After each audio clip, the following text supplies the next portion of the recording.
मित्रों, बोलो हर हर गंगे। भोजपुरी में ऐसी फिल्म आज तक किसी ने नहीं बनाई है जैसी पवन सिंह ने बनाई है। देखिए, अभी के समय में सोशल मीडिया पे एक वीडियो बहुत तेज़ी से वायरल हो रहा है जिसमें पवन सिंह का मूवी हर हर गंगे का प्रमोशन करते हुए श्री नरेंद्र मोदी जी नज़र आ रहे हैं, जो कि आपने अभी एक वीडियो क्लिप में देखा भी होगा। तो दोस्तों, क्या है सच्चाई इस वीडियो का, मैं सारा कुछ आपको इस वीडियो के अंदर बताने वाला हूं।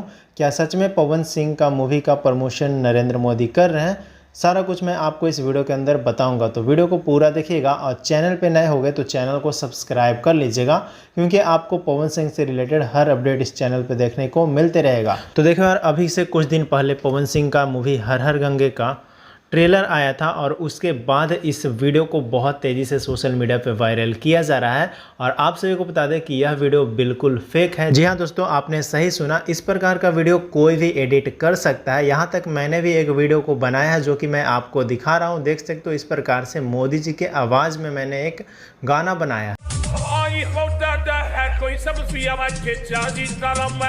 तो दोस्तों, इस प्रकार से ही ये वीडियो को रिकॉर्ड किया गया है मोदी जी के आवाज़ में और उसके बाद वीडियो क्लिप में ऐड करके सोशल मीडिया पे अभी बहुत तेज़ी से वायरल हो रहा है। तो मैंने सोचा आप सभी के बीच में शेयर कर दूं ये वीडियो और बता दूं कि ये बिल्कुल फेक वीडियो है। बाकी मेरा कोई मकसद नहीं है फेक न्यूज़ बनाने का, बस मैं आप सभी को बताना चाहता था कि यह फेक न्यूज़ है और आप लोग विश्वास मत कीजिए अफवाहों पर। तो बस आज की इस वीडियो में इतना ही। वीडियो पसंद आया तो वीडियो को लाइक करके शेयर कर देना, क्योंकि मैं आप सभी के लिए हमेशा सच्चा न्यूज़ बनाते रहता हूं। और बाकी शेयर कर देना इस वीडियो को, ताकि पवन सिंह के तमाम फैंस के पास ये वीडियो पहुंच जाए।